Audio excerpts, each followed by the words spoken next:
Meus senhores, vocês oram? É uma pergunta que para crente deve ser até meio estranha assim, né? O que este homem está perguntando? Mas a gente sabe a realidade, a gente sabe a verdade. Vocês oram muito, oram pouco. E saiba que se por algum momento você pensou, não, eu oro bastante, nunca ninguém vai orar demais ou vai orar o suficiente. Mas se você ora, e eu espero que você ore, você tem orado mais por você ou pelos outros? Qual é o alvo maior das suas orações? Você ora pela nossa comunidade, você ora pelos seus pastores, você ora por outras igrejas na nossa nação, por igrejas ao redor do mundo, ou você é até daquelas pessoas que ora, mas ora somente por você e no máximo por aquelas pessoas que estão próximas a você. Você já orou alguma vez por pessoas que você nem conhece? E se orou alguma vez por pessoas que você nem ao menos conhece, você continuou orando por elas? Você ora agradecendo a Deus pela igreja e pelas igrejas? Ora glorificando a Deus pelas conversões? Ou mesmo orando, você é daquelas pessoas que só sabem pedir, que acham que oração é só pedir? Vamos ver essa e outras lições muito importantes ensinadas por Paulo. Aqui na sua carta aos Romanos, no capítulo 1, a partir do verso 7, quando a santa palavra do Senhor nos diz o seguinte: a vós todos que estáis em Roma, amados de Deus e santos em virtude de terem sido chamados, graça e paz da parte de Deus nosso Pai e do Senhor Jesus Cristo. Primeiramente dou graças ao meu Deus, por meio de Jesus Cristo, acerca de vós, porque a vossa fé é anunciada em todo o mundo. Pois Deus, a quem sirvo em meu espírito, no evangelho de seu Filho, é minha testemunha de como incessantemente me recordo de vós, suplicando em todas as minhas orações, que de algum modo seja possível, de acordo com a vontade de Deus, uma oportunidade de ir visitar-vos. Até aqui.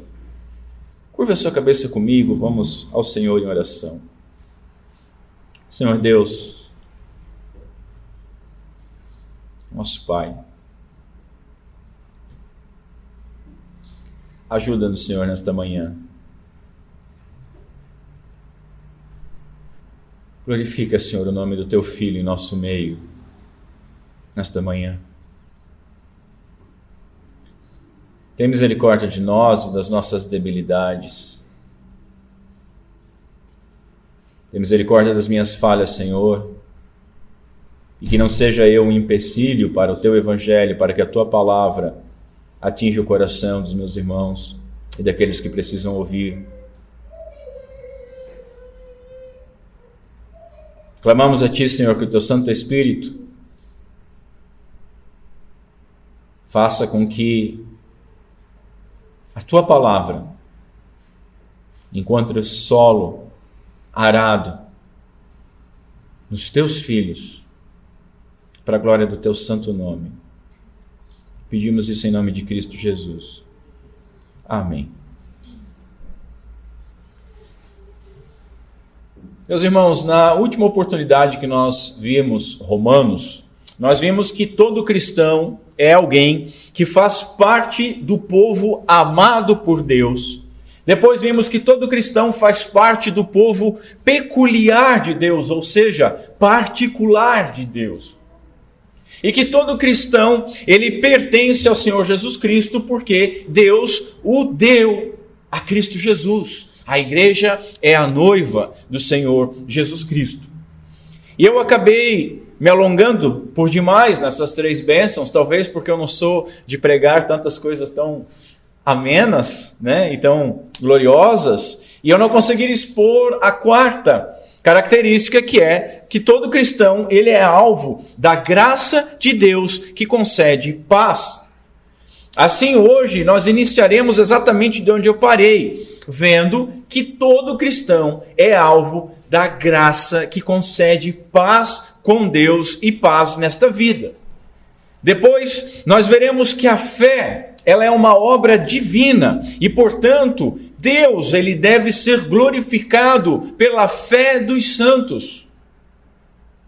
Também veremos que Paulo serve a Deus em espírito e vamos ver o que significa isso. Vamos ver que todo o trabalho de Paulo era um culto a Deus. E vamos tentar entender como que nós podemos fazer com que o nosso trabalho seja também um culto a Deus. E por fim, nós vamos ver que esse trabalho espiritual, ele envolve oração, e envolve oração por todos os santos. E que o nosso Pai se agrade de nos ensinar por meio do seu Santo Espírito, em nome do Senhor Jesus Cristo. Senhores, Paulo, ele iniciou aqui a carta falando a respeito de si, afirmando que ele era um escravo de Deus, chamado para ser apóstolo, para pregar o evangelho de Deus. Depois ele fala a respeito do evangelho, que o evangelho é uma promessa cumprida, promessa essa feita em santas escrituras e que diz respeito a Jesus Cristo, o Filho de Deus.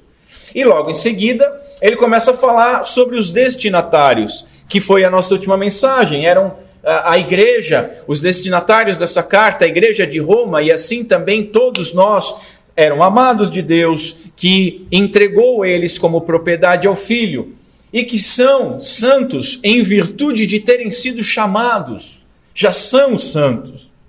Agora nós vemos Paulo abrindo o seu coração, falando a respeito dos seus interesses, falando a respeito das suas orações e dos seus desejos. Charles Hodge, ou o velho Hodge, ele diz que daqui até o final do verso 17, nós temos a introdução geral da carta aos Romanos. E ela tem as características habituais de todas as cartas que Paulo escreve. Portanto, nós temos um texto aqui, meus irmãos, que é útil para nós nos examinarmos, enquanto o Senhor sonda os nossos corações, para que nós possamos então ser corrigidos, exortados e principalmente encorajados. Assim, em primeiro lugar, o cristão, ele é alvo da graça que concede paz com Deus para a glória do seu nome. O que eu vou falar nesse ponto pode ser resumido como o reverendo Hernandes Dias Lopes escreveu: a graça é o amor imerecido de Deus aos pecadores, revelado em Cristo. E a paz é o estado de reconciliação com Deus desse pecador que foi salvo por graça. A graça, meus irmãos, indica sempre algum dom absolutamente gratuito e totalmente imerecido, enquanto a paz é o bem-estar que os homens desfrutam mediante essa graça, esse favor imerecido. Portanto, a graça é sempre a raiz e a paz é o fruto da raiz dessa graça.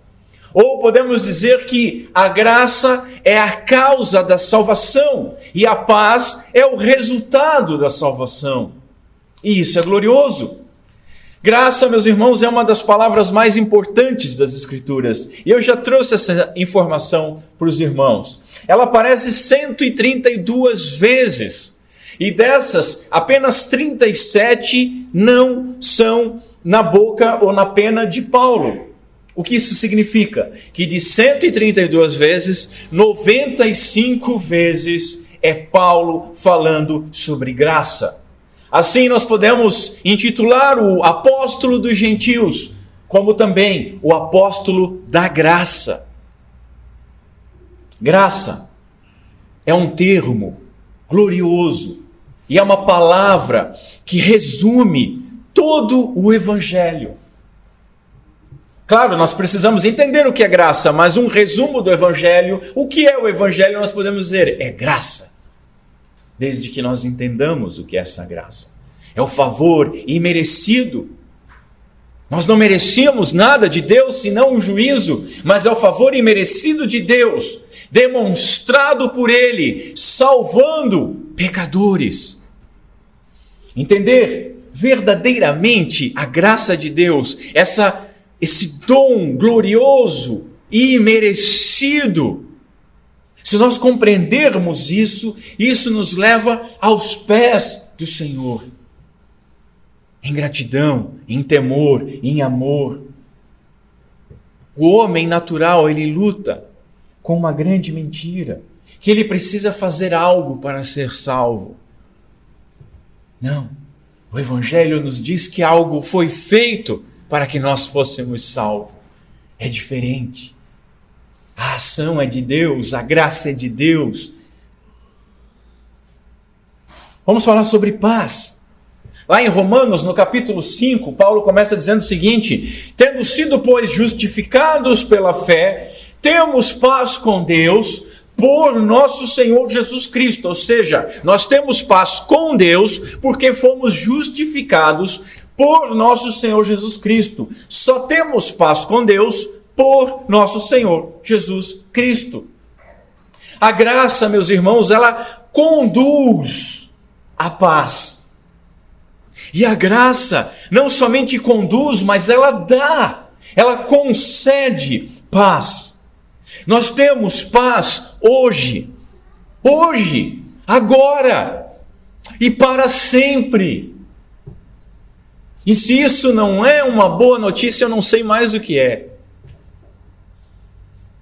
Veja, depois que nós fomos levados pelo Espírito Santo a Cristo Jesus e fomos justificados, fomos feitos cristãos, Deus não fica do alto nos olhando com um raio em suas mãos, só observando, e assim que nós erramos, raio na cabeça.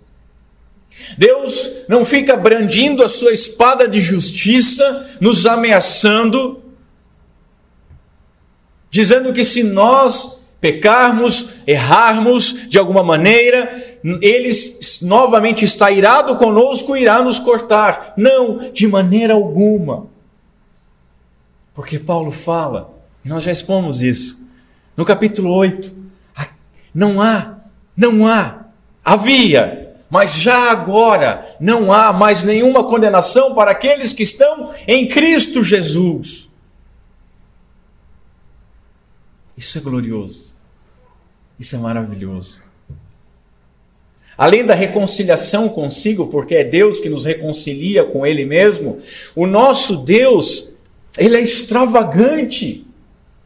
A paz com Deus já poderia ser tudo que deveria nos trazer a máxima alegria e contentamento. Mas Deus não se contentou apenas com isso. Em seu amor extravagante, Ele traz bênçãos para nós, bênçãos imerecidas, derivadas dessa reconciliação. Assim, meus irmãos, essa paz tem duas aplicações. A primeira é essa que nós falamos, o nosso estado diante de Deus. Antes nós éramos inimigos de Deus e Deus estava irado conosco, mas em Cristo Jesus nós temos paz com Deus, de uma vez por todas. Mas há uma segunda aplicação, que é diante das dificuldades da nossa vida.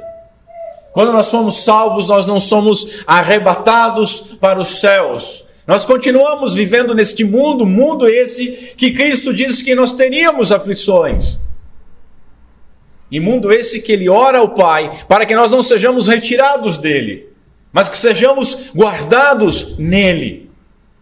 E esse guardar neste mundo é essa paz diante das dificuldades das nossas vidas. Paz essa que excede completamente toda a compreensão, como Paulo vai falar lá na carta aos Filipenses. É uma paz que o mundo não conhece. Podemos aplicar isso da seguinte forma, meus irmãos, e faço de novo eco às palavras do velho Rod. Graça e paz incluem tudo que possamos desejar ou necessitar. O favor de Deus e todas as bênçãos que esse favor obtém. O que ele quer dizer com isso e o que eu quero dizer com isso? Que quem deseja de verdade graça e paz está desejando tudo que a outra pessoa necessita. E quem obtém graça e paz obtém tudo que pode necessitar. Infelizmente, graça e paz virou um chavão, virou uma coisa tosca na boca de crente, virou um costume, uma idiosincrasia das igrejas. Graça e paz, um cumprimento, ou paz do Senhor, e aí a gente vai diminuindo, e aí vira só paz. Graça e paz, paz. A pessoa não poderia dizer bom dia, meu irmão, tudo bem? Mas não, graça e paz. Paz. Paz, paz, paz, paz. Se a gente for traduzir e aí, beleza, beleza. Que isso? Mas quando é desejado de verdade, graça e paz de Deus, nosso Pai, por meio do Senhor Jesus Cristo, é tudo que nós podemos desejar de bom para alguma pessoa e é tudo que ela pode necessitar. Nós temos na nossa liturgia, nós iniciamos falando a respeito disso e como Paulo escreveu se não me engano, em 2 epístolas e João escreveu na sua 2ª epístola, graça, paz e misericórdia. Acrescentamos ainda a misericórdia porque somos necessitados da misericórdia de Deus. Graça e paz da parte de Deus, por meio de Cristo Jesus. Temos aqui nesse texto ainda, irmãos,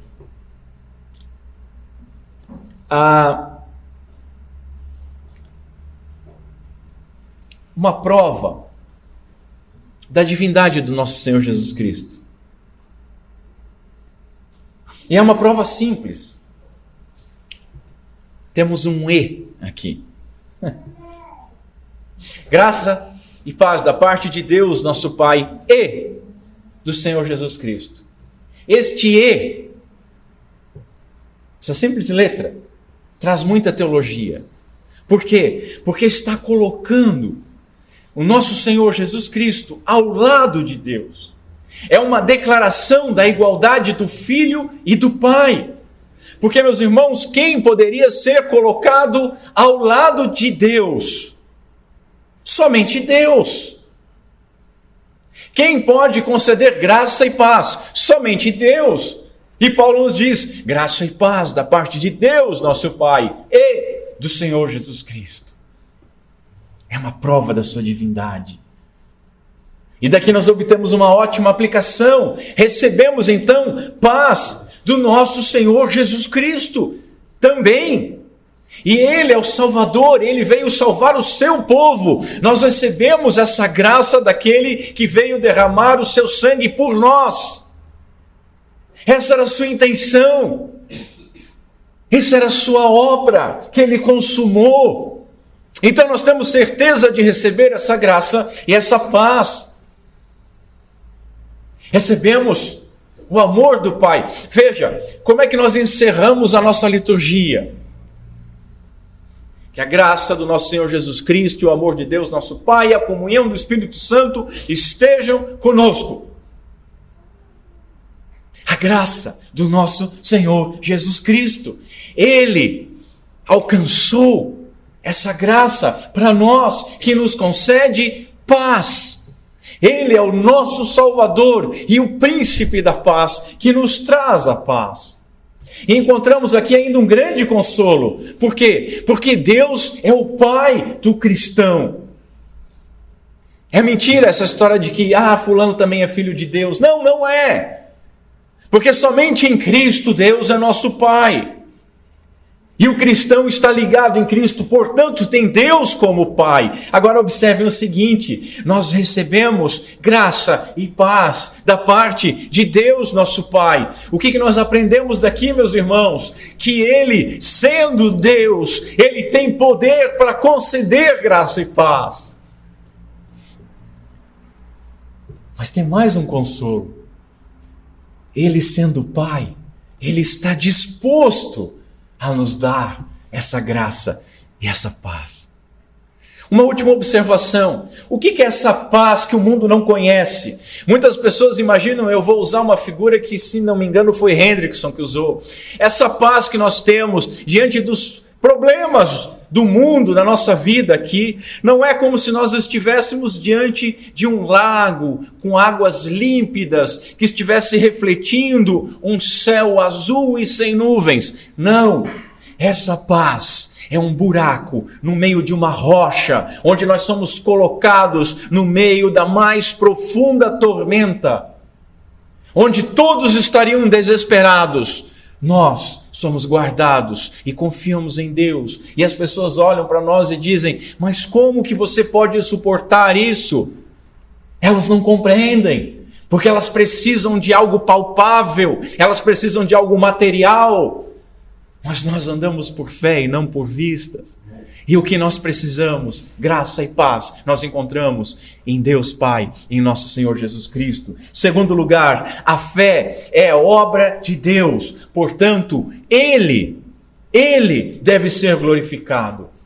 Paulo, sempre que possível, ele iniciava as suas cartas com ações de graça por aquilo que ele via como louvável nas igrejas. Ele só não fez isso na carta aos Gálatas, porque eles haviam desertado da verdadeira fé no verdadeiro evangelho, estavam com uma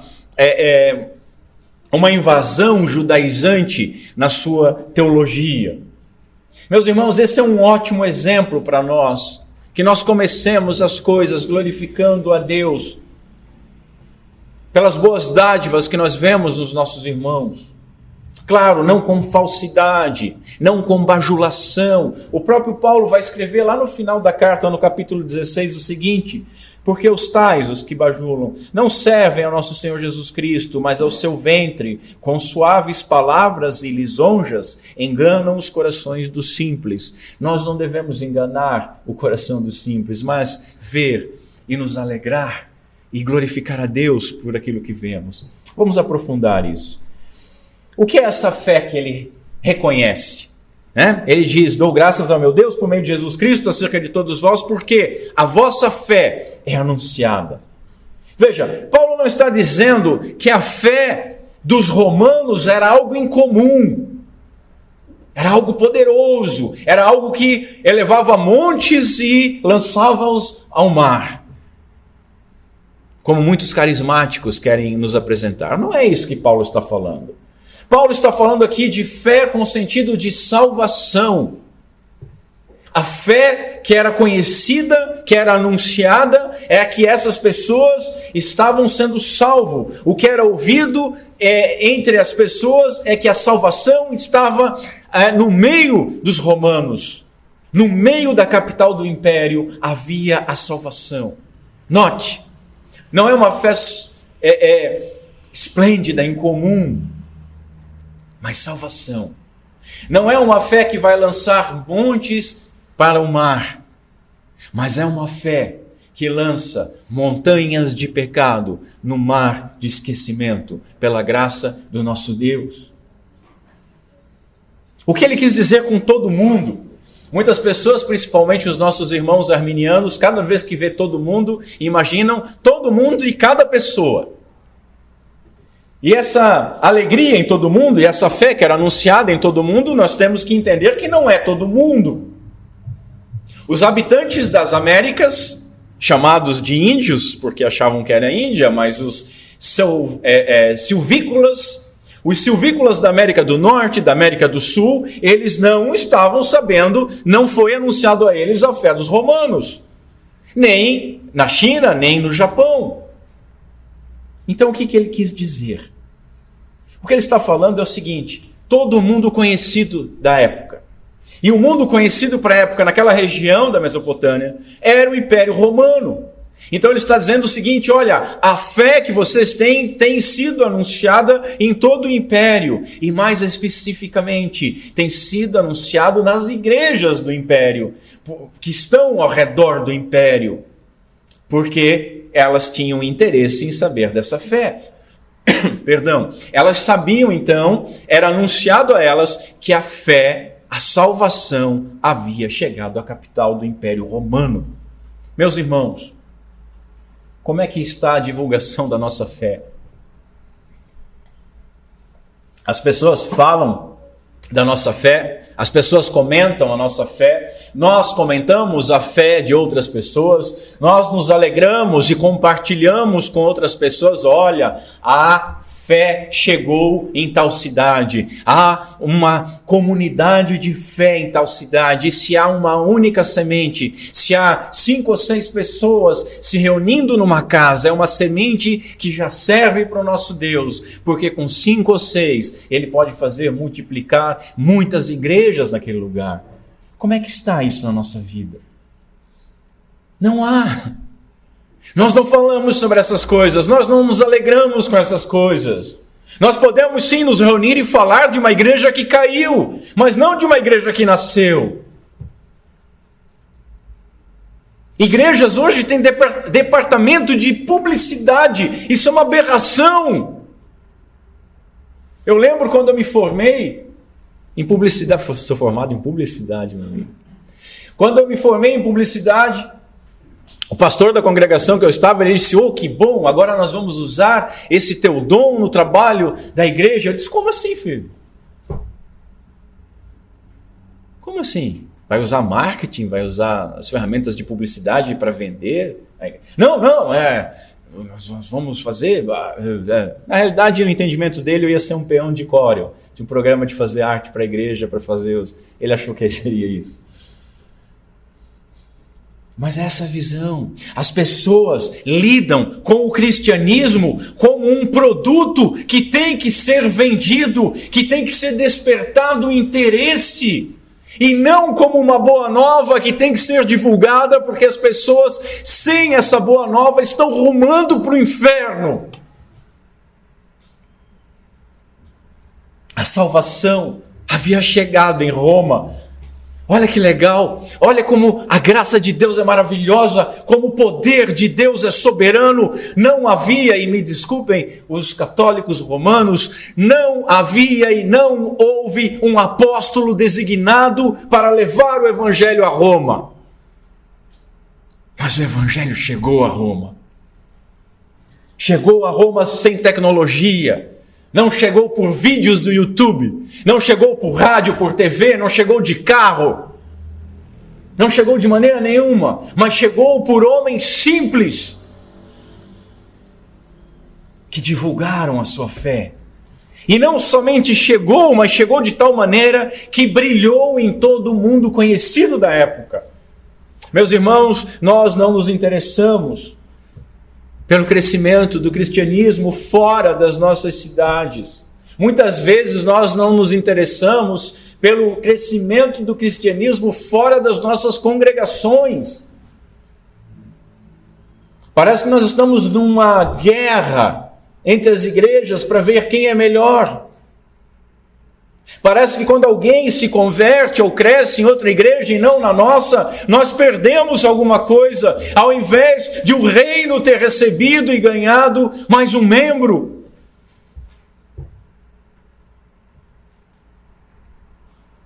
O reverendo Josafá, aqui em nosso meio, ele ficou feliz em testemunhar a nossa fé, a nossa fome, a nossa organização, a nossa forma de culto. Ele amou tudo isso e com certeza ele vai testemunhar sobre isso para os seus amigos e para a sua comunidade. Mas e nós, meus irmãos? Nós já nos alegramos com o crescimento da fé em alguma outra comunidade?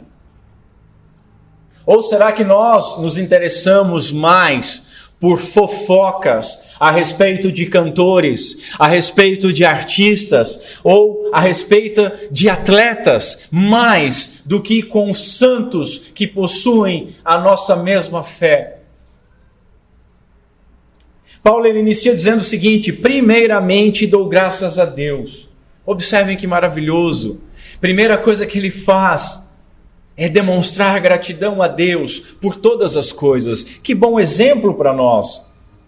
E veja, mais do que isso, ele está reconhecendo algo aqui. O que é a fé dos romanos? É a salvação, é a fé salvífica, é um dom divino. E Paulo está reconhecendo isso. Notem, ele não está dizendo assim: parabéns, meus irmãos romanos, porque vocês se converteram. Parabéns porque vocês creram em Jesus Cristo. Não, ele está dizendo o seguinte: dou graças ao meu Deus por meio de Jesus Cristo acerca de todos vós. Porque Deus salvou vocês. Ele não elogia os romanos, ele rende graças a Deus. E quantas vezes nós elogiamos as pessoas, mas esquecemos de dar graças a Deus por aquilo que tem acontecido. Ele agradece o doador, porque foi o doador que concedeu essa fé aos romanos. Notem, ele não plantou essa igreja, mas mesmo que ele tivesse plantado, Deus teria agido por meio daquele que ele falou lá nos primeiros versos, daquele que foi chamado apóstolo. Ou seja, é Deus que chama, é Deus que faz, é Deus que salva, e é Deus que deve ser glorificado sempre e sempre. A fé, a salvação na igreja de Roma era Deus se autoglorificando entre os romanos.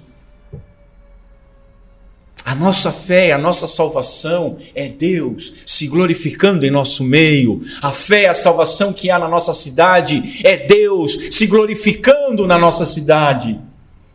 Nós deveríamos nos acostumar a reconhecer em tudo o nosso Pai como doador de toda boa dádiva e até mesmo das aflições, e ensinar essa verdade para os nossos amigos. Vocês, pais, ensinar e inculcar na cabeça dos seus filhos que toda boa dádiva vem do alto e que toda aflição também está na mão de Deus e que nada nos acontece por acaso. O puritano Matthew Henry tem uma ótima aplicação para isso. Ele diz: nós devemos expressar o nosso amor para com os nossos amigos, não somente orando por eles, mas louvando a Deus por eles. Que coisa gloriosa! Era comum nas introduções das cartas daquela época, sempre fazer uma oração a alguma divindade, a algum Deus. E Paulo faz isso. Paulo ora e Paulo dá graças, mas ele dá graças ao Deus verdadeiro, ao único e verdadeiro Deus, ao seu Deus. Ele estava agradecendo por um trabalho, veja, que ele não liderou. Ele estava agradecendo por ovelhas que ele não pastoreou. Ele estava agradecendo por frutos que ele não plantou. O reverendo Augusto Nicodemos diz o seguinte: hoje em dia nós mal conseguimos agradecer a Deus pelo que Ele faz em nossa vida, quanto mais agradecer pelo crescimento espiritual de outras igrejas. Que soco no nosso estômago. Paulo agradece ao seu Deus pela existência deles como cristãos. Primeiramente, ele vai a Deus. Agora note, meus irmãos, a intimidade. É uma intimidade que todo crente deve entender e que todo crente deve desfrutar. Eu agradeço, dou graças ao meu Deus. O Deus de Paulo é o nosso Deus. Nós estamos numa relação íntima com o nosso Deus. Os crentes estão num relacionamento pactual com Deus. Por meio de Cristo Jesus, nós estamos aliançados com Deus. Somos um com Cristo. Por meio de Jesus Cristo, todo crente tem acesso a esse Deus e pode chamar não somente de meu Deus. Quando nós estamos reunidos na igreja, nós chamamos de nosso Deus, nosso Pai. Mas todo crente pode chamar de meu Deus. E pode chamar, por causa de Cristo Jesus, de meu Pai. Ele é nosso Deus e nós somos o seu povo. Essa é a aliança. Essa é a aliança que nós renovamos todo dia do Senhor. E aqui eu preciso frisar uma nota triste, uma triste verdade. Aquela igreja em Roma, ela teve um início glorioso. E hoje a igreja de Roma, a igreja romana, a igreja católica romana, leva o nome de quem está vivo, mas está morto. Se Paulo fosse escrever hoje, ele se pronunciaria contra os romanos, porque a igreja de Roma se desviou dos caminhos de Deus, dando origem a uma religião que se propõe ser cristã, mas que pouco preserva do cristianismo que Paulo está defendendo nessa carta aos romanos. Tanto é verdade que a reforma protestante, ela inicia com Lutero estudando a carta aos romanos. E o pontapé da reforma é Romanos capítulo 1, versículo 17. Mas o justo viverá pela fé. Roma se apartou disso. Isso é triste. O puritano Matthew Henry tem uma frase antológica a respeito disso. Ele fala o seguinte: a epístola aos romanos é agora uma epístola contra os romanos. Notemos também que o Pai, ele somente pode ser glorificado por meio do Filho. Dou graças ao meu Deus por meio de Jesus Cristo. Meus irmãos, somente por meio de Cristo. Somente Cristo. Ele é o único mediador entre Deus e os homens, Jesus Cristo, o homem. Nós só temos acesso ao Pai pelo novo e vivo caminho, que disse que era o caminho, que disse que ninguém iria ao Pai senão por Ele, em Cristo Jesus. Nós gozamos hoje daquilo que é chamado de sacerdócio universal dos crentes. Todos nós podemos ir a Deus. Nós não precisamos passar por pastores. Nós não precisamos passar por padres, por papas, como mediadores. Nós vamos direto a Deus. Mas de que forma? Por meio de Cristo Jesus. Ele é o nosso único mediador. E todo homem que se coloca como mediador entre Deus e os homens, que não é Cristo, é um anticristo. Seja pastor, padre ou papa. Ele abroga para si uma prerrogativa que só pertence ao Filho de Deus. Outras passagens do Novo Testamento vão nos ensinar algumas coisas a respeito disso. Porque o que eu quero frisar para os irmãos é que essa mediação de Cristo, ela deve ser patente não apenas em nossas orações. Nós não podemos orar ao Pai, senão em nome do Filho e por meio do Filho. Mas nós também não podemos adorar e glorificar ao Pai, senão pelo nome do Filho e por meio do Filho. Olha só, Efésios capítulo 5, verso 20 diz o seguinte: dando sempre graças a Deus por tudo, ao nosso Deus e Pai, em nome do nosso Senhor Jesus Cristo. Colossenses 3: e tudo o que fizerem ou disserem, façam em nome do Senhor Jesus, dando graças a Deus o Pai, por meio dele, por meio de Jesus Cristo. Hebreus 13, assim, por meio de Jesus, ofereçamos um sacrifício constante de louvor a Deus, fruto dos lábios que proclamam o seu nome. Meus irmãos, nós temos acesso a Deus, mas é por meio de Cristo. Essa lição é muito importante para definir tudo aquilo, para aplicarmos em tudo aquilo que nós fazemos. Nós aprendemos a orar, a pedir, porque orar para muita gente é só pedir. Nós aprendemos a orar em nome de Jesus Cristo.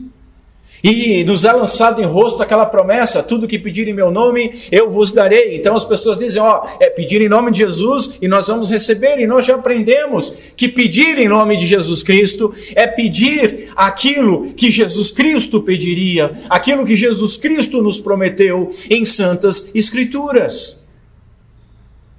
emprestar os nossos lábios imundos para falar em nome de Cristo aquilo que Cristo pediria ao Pai. Não é você chegar, Senhor, eu quero um Rolls Royce, em nome de Jesus Cristo. Amém. Isso é bobado que ensina. Eu determino saúde em nome de Jesus Cristo.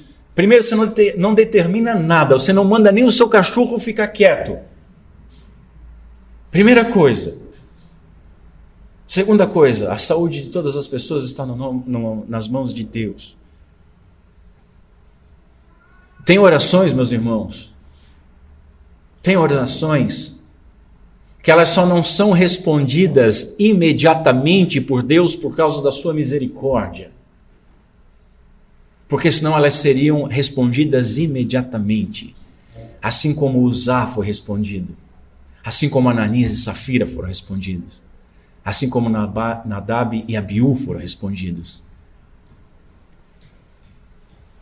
Toda aproximação do Pai é somente possível e aceitável por meio do único mediador. O que quer dizer isso? Que não somente as nossas orações, mas as nossas confissões de pecado, em nome de Cristo, porque nós estamos indo diante daquele que é todo justiça, e se nós não estivermos agarrados no justo que morreu por nós, o que será de nós? O nosso louvor, meus irmãos, o nosso louvor é em nome de Jesus Cristo. Nada que nós possamos fazer seria aceito por Deus sem a mediação de Cristo Jesus. Efésios capítulo 2 diz o seguinte, meu Deus, estou avançando. Agora, por causa do que Cristo fez, todos temos acesso ao Pai pelo mesmo Espírito. Somente por meio de Cristo nós podemos chamar Deus de nosso Pai. Entendam isso. Sem Cristo, Deus é apenas Criador e Juiz. Sem Cristo, Deus é apenas Criador e Juiz. Apenas aqueles que estão em Cristo podem chamar Deus de Pai, porque foram adotados em Cristo Jesus. E essa é a solene verdade revelada nas Escrituras, que distantes de Cristo, à parte de Cristo, Deus é um fogo consumidor. Paulo serve em espírito, esse é o meu terceiro ponto. Paulo diz o seguinte, a Deus quem sirvo em meu espírito. A Nova Tradução na linguagem de hoje diz, a quem sirvo do fundo do meu coração. Meus irmãos, sirvo, esse termo é muito interessante. Todas as vezes que esse termo aparece nas Escrituras, ele está falando a respeito de um serviço sagrado, de uma adoração ou de uma prestação de culto. Aqui é latreio, é cognato de latreia, idolatria. Prestar culto. Sempre que ele vai aparecer estão servindo a outros deuses, estão servindo a Deus, estão servindo no templo, sempre falando em relação à adoração ou culto a Deus. Paulo, lá no capítulo 12, vai falar a respeito do culto racional, servir racional, latreia. Ou seja, meus irmãos, servir é prestar culto. Repete comigo. Servir é prestar culto. O ministério e toda a vida de Paulo foi um ato de adoração. O verso aqui ele se refere sim principalmente à pregação do Evangelho, mas não é somente a pregação do Evangelho. Tem tradutores que até colocam aqui o seguinte, eles vão botar assim, no verso 9, pois Deus a quem sirvo em meu espírito no Evangelho. Esse é o texto bíblico. Eles colocam, pois Deus a quem sirvo em meu espírito pregando o Evangelho. Não está falando isso, não existe essa palavra lá. Claro que esse servir, ele encarna muito bem e se encaixa muito bem na pregação do Evangelho. Mas veja, será que Paulo não está servindo no Evangelho do seu filho quando ele está orando para que as sementes que foram lançadas prosperem? Ou quando ele está orando e confortando algum indivíduo? ou quando ele está dedicando a Deus a sua vida inteira e todos os seus talentos? Obviamente que sim. Então vamos olhar isso aqui de duas formas. A primeira que eu quero chamar a atenção dos irmãos vamos nos concentrar no trabalho ministerial de Paulo.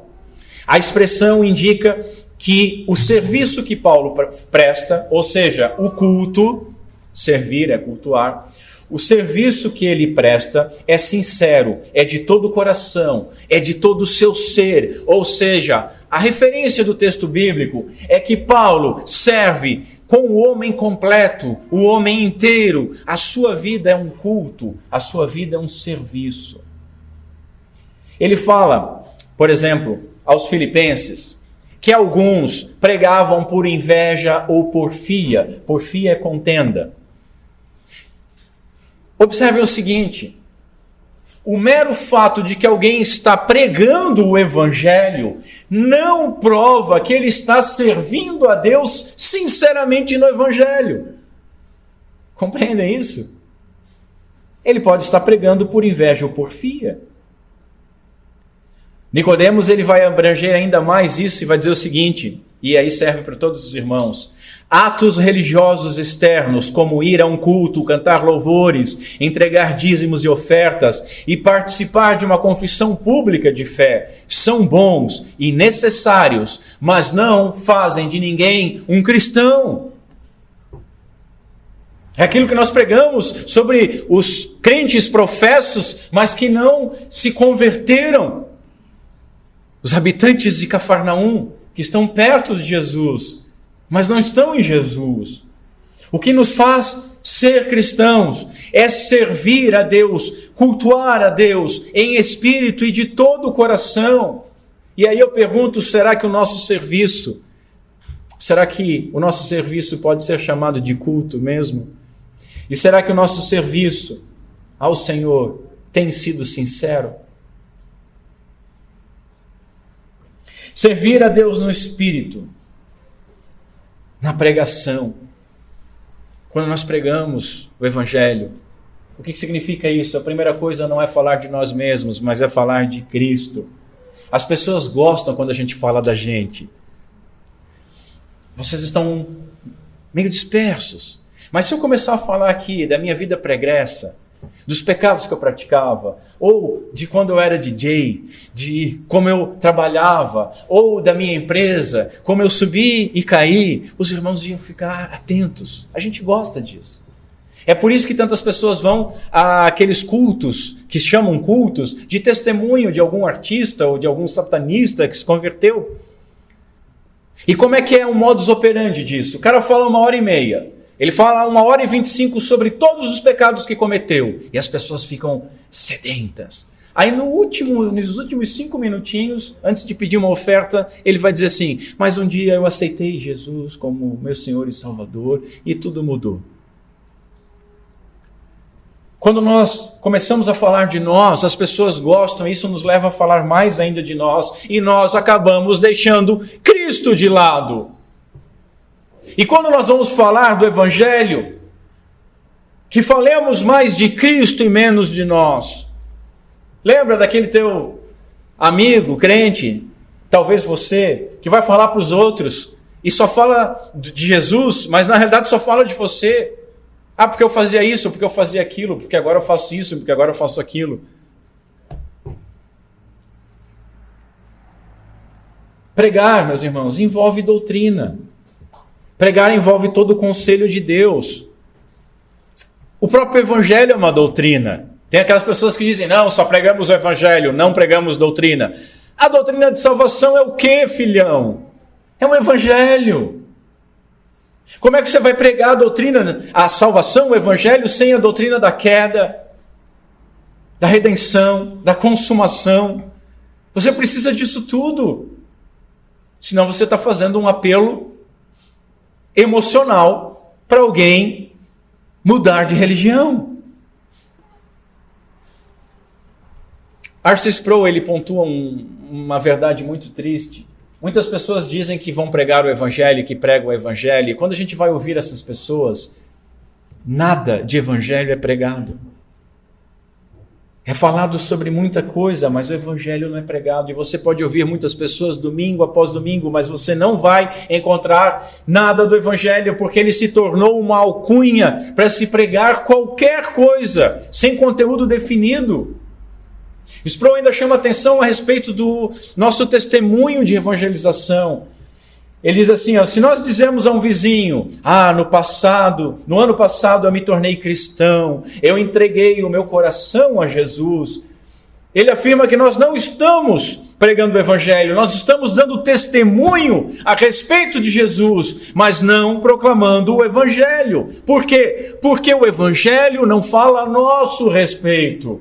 O evangelho fala a respeito do nosso Senhor Jesus Cristo. O que ele fez, a sua vida perfeita, a sua perfeita obediência, a sua morte expiatória na cruz do Calvário, a sua ressurreição dos mortos, a sua ascensão aos céus, de onde reina soberano sobre todas as coisas, o derramamento do Espírito Santo sobre a igreja, e por aí vai.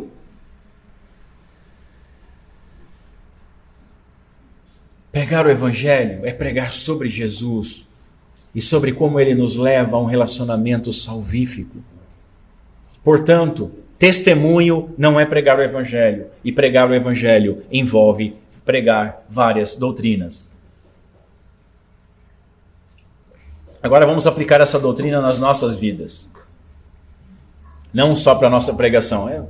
Eu vou presumir que os irmãos pregam o evangelho. Eu vou presumir que os irmãos falam de Cristo para as pessoas.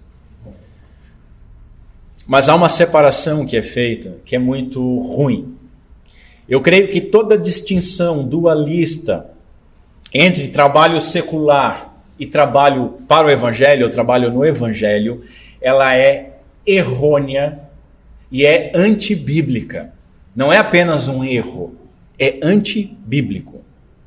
Todo trabalhador, ele exerce uma vocação divina. E todo trabalhador, quando está exercendo a sua vocação, ele não deixa de ser crente.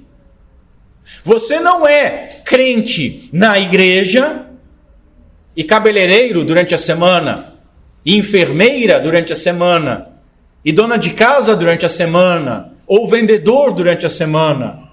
O crente verdadeiro, ele é um crente cabeleireiro, ele é uma crente estudante, ele é uma crente enfermeira, ele é um crente médico ou advogado, e por conta disso, ele vai fazer tudo com excelência. Porque ele sabe que está diante de Deus, está fazendo para Deus. Entendam isso, meus irmãos. Toda a vida do crente, e se você é crente, toda a sua vida é espiritual. Sendo assim, todo o seu serviço é também espiritual. E se você vai servir como Paulo, o seu servir é um culto espiritual. O ministério apostólico de Paulo foi um culto prestado a Deus, mas aquilo que nós fazemos deve ser feito como que para Deus e não para com homens. E todas as coisas devem ser feitas para a glória de Deus. Portanto, não apenas todo o trabalho que envolve o evangelho, mas qualquer que seja a sua ocupação, o seu afazer, esse trabalho, ele deve ser realizado como um serviço de louvor ao Senhor. E essa é uma revolução que a Reforma trouxe, a Reforma Protestante. Porque a igreja na Idade Média tinha caído numa ideia errônea de que havia o serviço do clero, que era um serviço superior de adoração a Deus, e havia o serviço do laicado, dos leigos, que era o seu serviço secular. E um era mais importante que o outro. Mas não existe isso na Bíblia. O serviço de um pastor não é mais importante que o serviço de um pedreiro. Assim, meus irmãos, um pastor pregando o evangelho, ou uma mãe cuidando do seu filho, ou uma médica realizando uma cirurgia, eles devem estar fazendo todas essas coisas para a glória de Deus, porque todos estão realizando um serviço espiritual a Deus. É uma vocação. A reforma trouxe esse conceito da vocação. Somos vocacionados por Deus. A nossa vocação é um ministério de excelência. É por isso que nós olhamos para o mundo, para o Brasil, e aí as pessoas, 35% são evangélicos. E nós olhamos e o Brasil continua uma porcaria. Por quê? Porque não tem 35% de evangélicos. Eu creio que não tem 30% desses 35% que são evangélicos. Porque com muito menos que isso, haveria um avivamento. Pessoas trabalhando em todos os seus afazeres para a glória de Deus. O cristianismo, ele transforma o coração e ele nos leva a servir a Deus de todo o coração. Meus irmãos, é de dentro do coração, segundo nosso Senhor Jesus Cristo, que nasce e vem todo o pecado. E é dentro do nosso coração, conforme vai nos dizer a Bíblia, que um coração regenerado, que nasce um serviço agradável a Deus, como um serviço espiritual. Portanto, todo o trabalho que nós fizermos deve ser feito com todo o coração, que é onde o Espírito Santo de Deus habita no crente.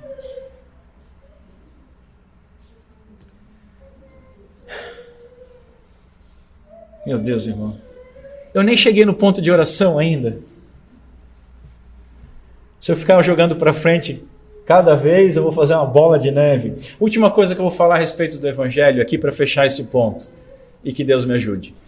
Primeiro verso nós vemos assim, o Evangelho de Deus, né? E eu surpreendi algumas pessoas quando eu disse o seguinte, o Evangelho é de Deus. E aqui nós vemos o Evangelho dizendo que é do seu Filho. O Evangelho de Jesus Cristo. Há uma contradição nisso? Não, de maneira nenhuma. O Evangelho é de Deus Pai, porque Ele, como nós vimos, é o autor do Evangelho. E o Evangelho é de Deus Filho, porque como vimos e reforçamos, o Filho é o assunto do Evangelho. E daqui nós aprendemos o seguinte, meus irmãos. Toda a Santíssima Trindade está envolvida no Evangelho. E qualquer pessoa que tenta desmembrar a Trindade, qualquer pessoa que fica focando demais no Pai, ou no Filho, ou no Espírito Santo, está incorrendo num erro. Porque nós só prestamos um serviço espiritual a Deus no Evangelho quando nós entendemos que toda a Trindade está trabalhando ativamente em todas as coisas. Na criação, na providência, na redenção e na consumação. Pai, Filho e Espírito Santo estão trabalhando juntos. Não podemos esquecer disso.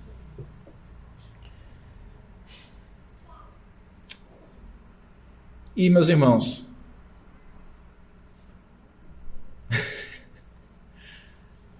Deus seja misericordioso.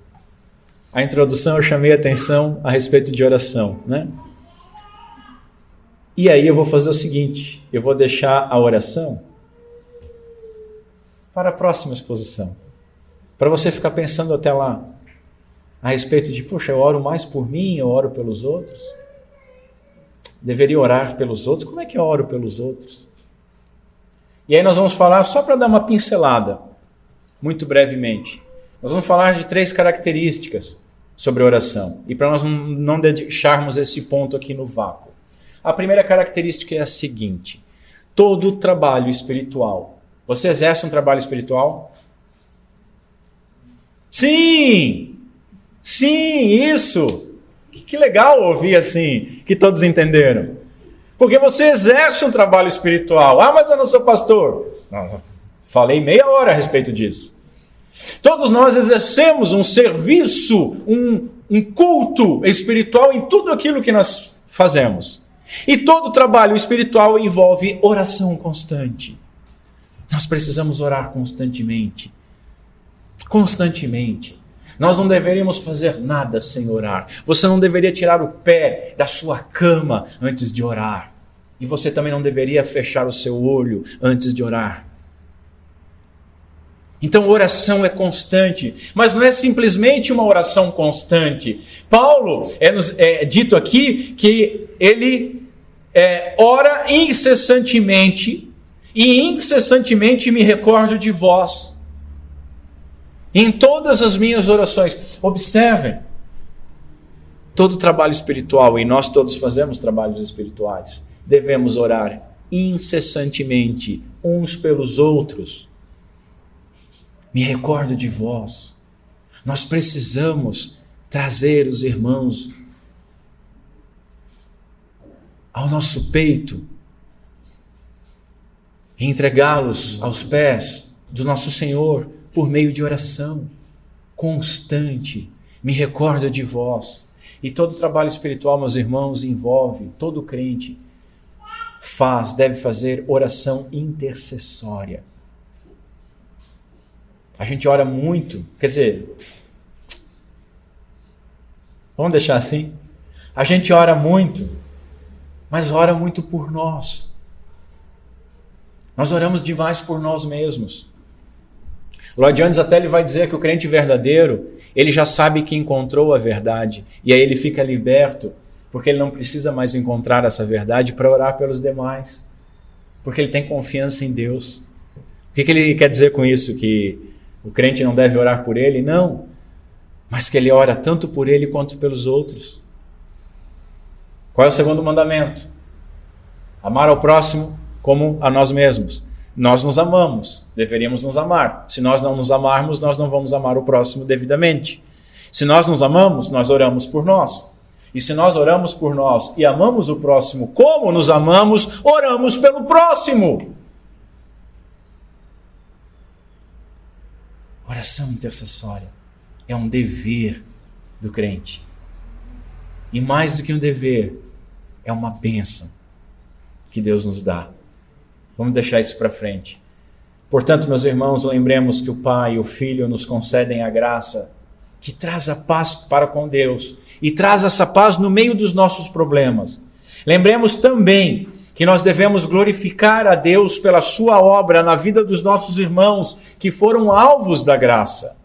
Jamais devemos esquecer que todo pedido e todo louvor, toda ação de graças deve ser oferecida ao Pai em nome do Senhor Jesus Cristo como nosso único mediador.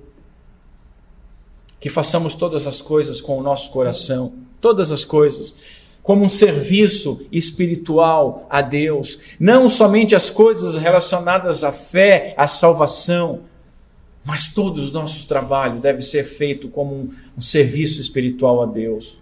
Lembremos ainda que quando vamos compartilhar o Evangelho, pregar o Evangelho é falar de Jesus, não sobre nós. Porque o Evangelho é sobre Jesus, não é sobre nós. O Evangelho é constituído de doutrinas. E para nós crescermos, nós devemos conhecer a doutrina da criação, da queda, da redenção, da consumação final.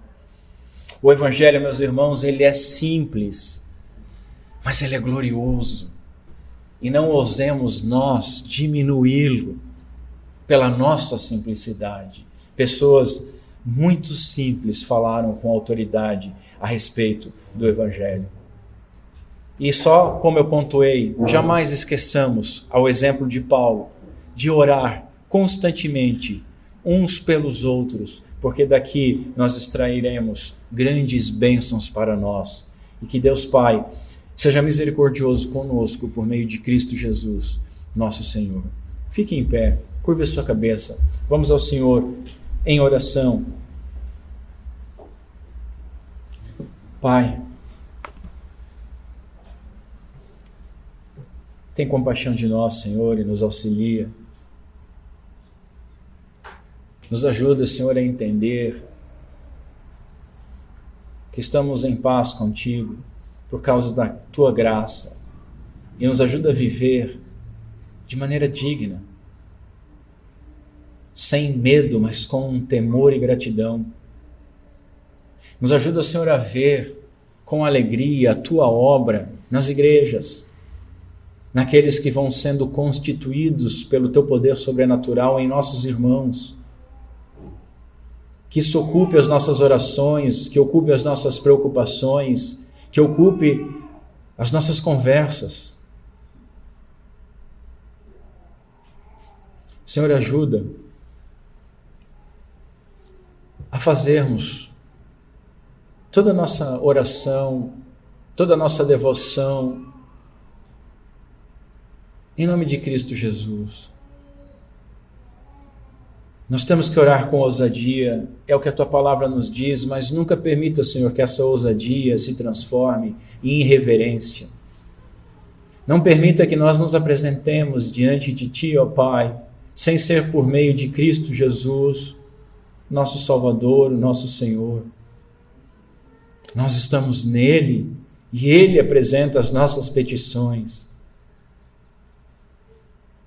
Por fim, Deus, pedimos que Tu nos auxilie a entendermos que tudo aquilo que nós fazemos deve ser um trabalho de adoração, deve ser um serviço espiritual. Que nós possamos prestar culto a Ti em tudo aquilo que nós colocarmos a mão para fazer. Que nós não tenhamos vergonha de nada daquilo que nós fazemos, porque todas as coisas que fizermos devemos fazer como um serviço de adoração a Ti. Que isso sirva para as pessoas testemunharem as boas obras e glorificarem o Teu nome. Que isso sirva para que a religião cristã seja benquista, diferentemente do que é nos nossos dias, Senhor. Que isso sirva para que nós tenhamos a consciência tranquila.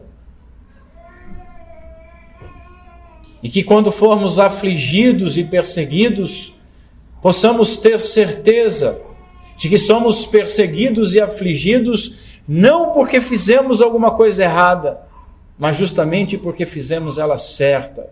E aí podemos descansar em Ti, porque estamos sendo perseguidos por causa do Teu nome e não por causa da nossa miséria. Tem compaixão de nós, Senhor. E até a próxima oportunidade, nos guarda e faz queimar em nossos corações o interesse a respeito de alavancarmos para um outro nível as nossas orações, de dilatarmos os assuntos das nossas orações, para que não fiquem limitadas nos nossos pequenos problemas, mas que alcancem também os nossos irmãos. Pedimos essas coisas confiando no nome santo de Cristo Jesus. Amém.